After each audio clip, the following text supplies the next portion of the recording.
I know this used to be fun. I believe it used to be fun watching Chelsea. But that feels like a very, very long time ago in another lifetime, another universe. Chelsea 0, Aston Villa 1. This is my review, my reaction. Please hit that like button if you can, because it's very difficult to be positive about Chelsea. I'm trying not to go overboard. And there's kind of two sides with this kind of reaction for me, being inside Stamford Bridge earlier. There's the emotional side. There's the anger and frustration with incompetent officiating. There's the anger and frustration with where Chelsea currently sit, the problems beyond the pitch and how they get fixed, the miserable feeling around the club at the moment, the sense of just confusion and despair of just the lack of joy. So you have that side of things and frustration over maybe team selection, all that stuff, player performances. There's the other side to me that, specifically from a coaching point of view, when talking about Mauricio Pochettino and what he could have done better, the mistakes he's made so far.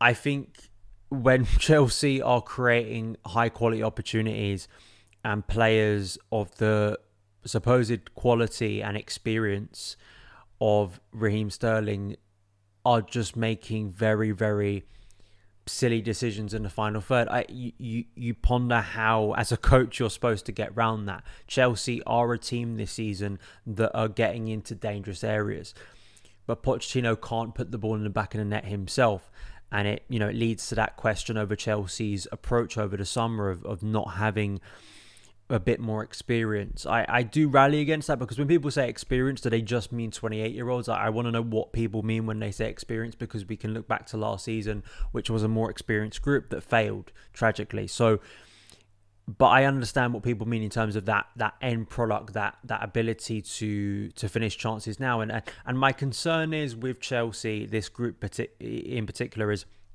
because it is so young, and we can talk about XG, underlying data and metrics all you want, but the intangible and just the reality of the psychological effect these results have on those young group of players, and the pressure they feel from the crowd, from outside, and their confidence levels starting to drop even more, beyond that, and then performance levels dip, and then you're not even getting into the right areas anymore. That's my concern generally with this. Is there are signs that you look at. It's not like there is absolutely nothing to look at from a Chelsea point of view and say it's completely rubbish, and there's absolutely nothing to feel that in time it could get better. But because of how already toxic things feel, and we're not even in October, you do wonder how long that good run of form, or just those good things that we could say about performances, will last before they dip and those players' heads drop. Because even the experienced ones, two of those, Thiago Silva and Raheem Sterling, I thought made wrong decisions and cost us in two key moments. The key moment, of course, being Ollie Watkins' goal. I don't think Thiago Silva did well enough. We'll come to him. And Raheem Sterling too, who I think has had a good start to the season, but that is a moment when he needs to make the right decision, because it comes minutes before the Malo Gusto red card. And it's in moments like that when you have to be pulling your hair out. You just sit there and go, I can't believe it's this bad. Like, I can understand it's not perfect, but just the incompetence at times in the final third is just very, very hard to just comprehend. I mean, it's just so baffling that Chelsea are just this bad in the final third when they get there. It's really, really poor. So I say, please hit the like button, please hit the subscribe button if you are new around here. Where should I start with my negatives and frustrations? Let's get the referee out the way first, because it always comes across as quite sour grapes and like it's an excuse. But I do generally feel Chelsea fans in general have a reason, and even Aston Villa fans, if they didn't win today, have a reason to feel frustrated with that performance. It was terrible. It really was. Jared Gillett, I think his name is, the official, just looked quite out of his depth in the first half. There are a few times where he seemed indecisive about what decisions he was making. and that was for both sides. There were some clear fouls from Chelsea players that were not given for Aston Villa, vice versa. Chelsea, there was at least one or two occasions when Chelsea players got the ball and were penalised for it.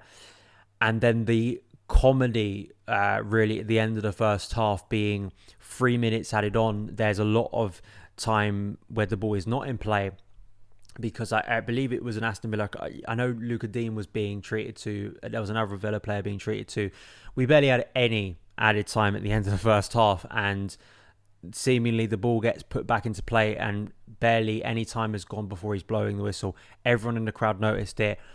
It was shambolic, and it completely undermines this gimmick, the new gimmick that the PGMOL have. They do this every single summer, where this is the new gimmick for the season, whether it's VAR, whether it's the threshold, whether it's we're going to let play run on. All these things are smoke and mirrors. They only last about the first few weeks of the season. And it just completely undermines this idea of added time being a big thing this year from the refs, is that you can't even get 3 minutes, and it should have been added on even longer. It was just comedy. And then, of course, in the second half, with again, it's just a persistent problem, not penalising a goalkeeper for time wasting. All we heard at Howard Webb saying to the likes of Gary Neville and Jamie Carragher before is that we will clamp down on that. Well, they're not clamping down on it, obviously, and I can't say I'm surprised, because this is the level of incompetence you kind of expect from Premier League officials. But just any idea that those things have come in to improve the game, or they're being consistent with that, nonsensical. It's just complete nonsense. It's just rubbish.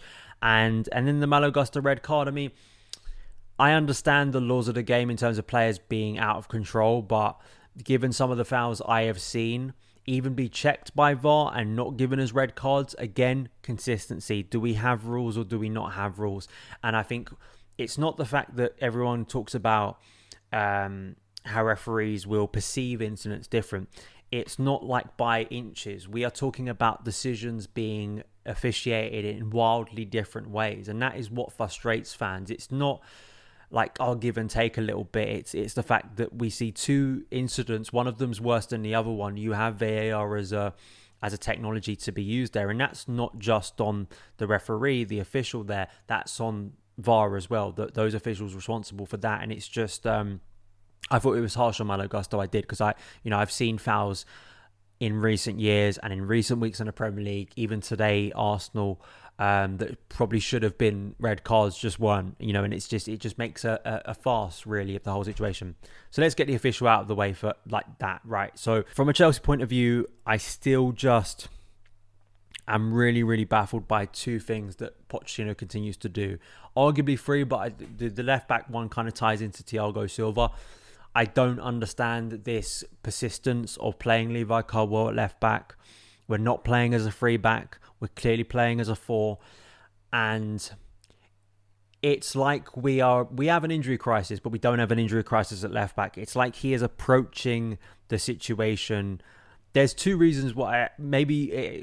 There's a couple of reasons, right? Maybe you're looking at Levi with the left foot being able to progress the ball, but I don't see that enough personally, at least after the first few games, to justify Levi playing as a left back.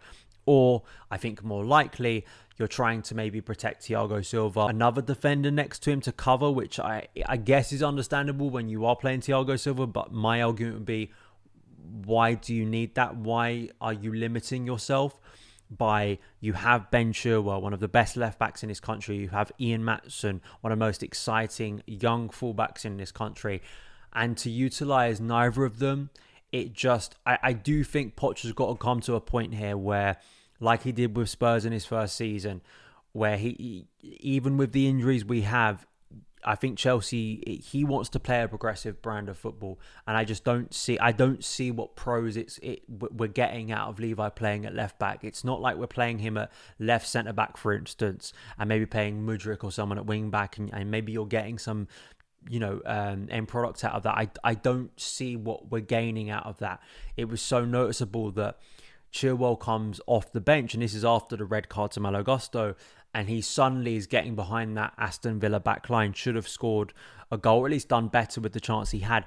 that's not a coincidence, and it's just stuff like that just it's a question mark. I don't see the benefit for Chelsea, because Levi, I think, is a player that, yeah, sure, we know the way he can progress the ball, but as a fullback, if you're playing as a foreign, you need that fullback to move up and down the wing and really help assist a Mikhailo Mudryk, who can't do everything on his own and sometimes was giving the ball away poorly, when maybe he could have been aided by having a Chilwell, having a natural left back near him to run round him and to open up space, link 1-2s. The fact that isn't there, again, I'm struggling to see what the benefit is. And the other thing is just Enzo Fernandez as a number 10. I don't think Enzo had a good game today.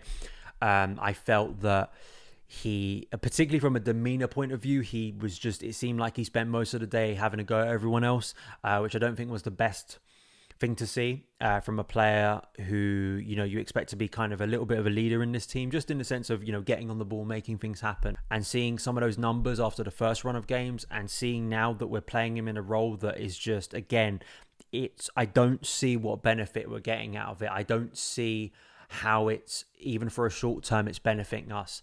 I don't see it. I think it's limiting a player who could be a game changer further back for us. And even when we look at, I looked at Enzo's natural kind of average positions, he just naturally likes drifting back, because that's the type of player he is. He wants to get on the ball, he wants to make things happen.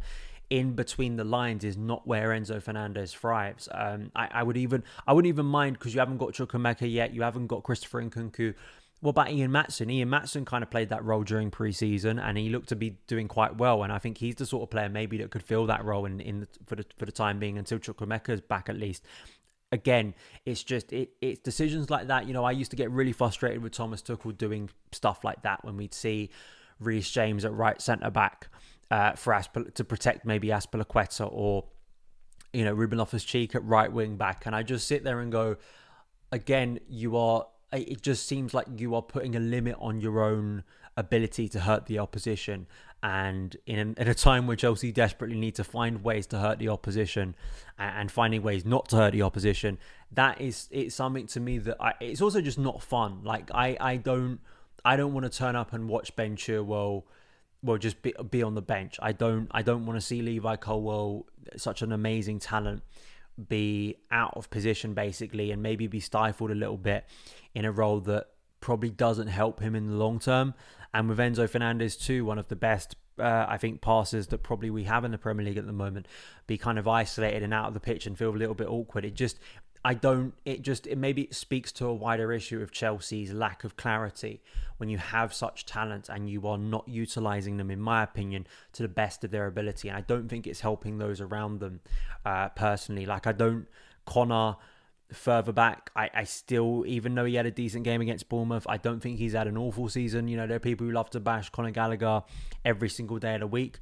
I don't think he's that bad, but again, is his current role the best one for him in this Chelsea team? I'm not entirely sure, because this is a guy who I think needs to operate further up the pitch. When we've seen Connor at his best, not really for Chelsea, mostly for Crystal Palace, he was an attacking midfielder. He was getting on the end of chances. He was consistently trying to link up with those around him. He's not a number 10, but he at least is an attacking midfielder. Again, it's just, I don't understand the logic behind that. So the goal itself, I just think it was, I could be frustrated that the Conor Gallagher sort of got taken out, and it wasn't really checked that seriously. It looked like a pretty serious challenge on Conor. But from a counter-attacking point of view, I thought Silva was really exposed there. And I said as much in my preview. I said that I think that the time is going to have to come for Thiago Silva to be phased out of this team if we're playing the way we are, and we're trying to play the way we are. The way we're playing currently in a back four, we're getting done on transition, and it's hurting us. It hurt us today. It hurt us against Nottingham Forest. And when you're trying to counteract those problems, or kind of make up for the limitations of a player, that player has got to be really, really good. And that player has got to be so good that there's just no other alternative. And as much as I love Thiago Silva, as amazing of a player as he has been for this club, and one of the best professionals we have seen at Chelsea in recent years, some of the Thiago Button, Benjamin Button, as Tuchel once famously said, it's not the fact that he can't play at any level anymore. He's done. It's just I don't think the style of football suits him, and I think it's going to expose him, and like it did today, expose us. It was a shame that Sanchez didn't do as well with the Watkins goal, because I thought Sanchez actually made 2 brilliant saves. I think the first one from Luka Dean was one that I don't think Kepa would have saved. I think that's a height thing. And the one he made in the first half as well. He was keeping Chelsea in the game, and I think he is growing in confidence with each game. But it's not a great sign when you're at home to Aston Villa, who I do think have some decent players, and you are looking at your goalkeeper and saying he's one of the standout players. I thought that great to see Armando Broja back. It's tough to judge him. He's been out for so long. But I thought actually the brightest of the players who came on was Cole Palmer. Played a brilliant ball over to Ben Chilwell. Looks like a player who maybe is finding his feet. I'd like to see him start against Brighton in midweek. Obviously, Nicholas Jackson is now suspended. I know the yellow cards he has had before, you could blame him as kind of being petulant. I think this one was an officiating mistake. I don't, from the way I saw the incident, I don't think Jackson was being stupid there. I think that was a goalkeeper in Martinez being very cynical, and an official who just wasn't up to the level required falling for it. And unfortunately, that means that he is now suspended. So that is, of course, of great frustration and mounting problems, obviously, for Mauricio Pochettino. I thought Mykhailo Mudryk, I felt sorry for him again, because I thought he made a really good run and cross in the first half. He played an amazing ball for Nicholas Jackson across the floor in the first half too. So I actually think, again, Mykhailo Mudryk did himself some favours today. And in terms of, he went off after the Malagusta red card. I did see someone suggest, and I think it wasn't the worst idea when you go down to 10 men, actually as a counter-attacking option with that high line, why didn't we take, say, Nicholas Jackson off at that moment and bring on and actually keep Mudryk on the pitch, but play him centrally as I think Potter did once last season. I think that would have been maybe a smarter option in terms of player form, but that's the way it is. Those are my thoughts. I mean, I think that, listen, I think in terms of the post-mortem and the wider issues of the club at the moment, I think that's something to discuss probably in more detail. Hopefully we'll have some people on the channel to discuss that, because it isn't just for Aston Villa, the review. It's for a wider problem of the ownership and the way this club is going, and the concerns of this strategy that may have left Chelsea with a squad woefully inexperienced, or just one that isn't able to cope with the demand that's being placed on them at the moment, and to see how that develops. And it's just really depressing. It's just really, really depressing, and it's hard to see where Chelsea's next win's going to come from. And again, I hate sounding like reactionary like that, but I don't think I'm alone in that feeling, because team can't score at the moment. You can tell that the confidence is probably dropping, and the fixtures are only getting more difficult for Chelsea. The opening run of the season, other than Liverpool, was actually a pretty decent run of games to pick up some points. Chelsea have failed to do that. So now the pressure is on. So those are my thoughts. Let me know yours in the comments below, and I will see you again very soon. All the best.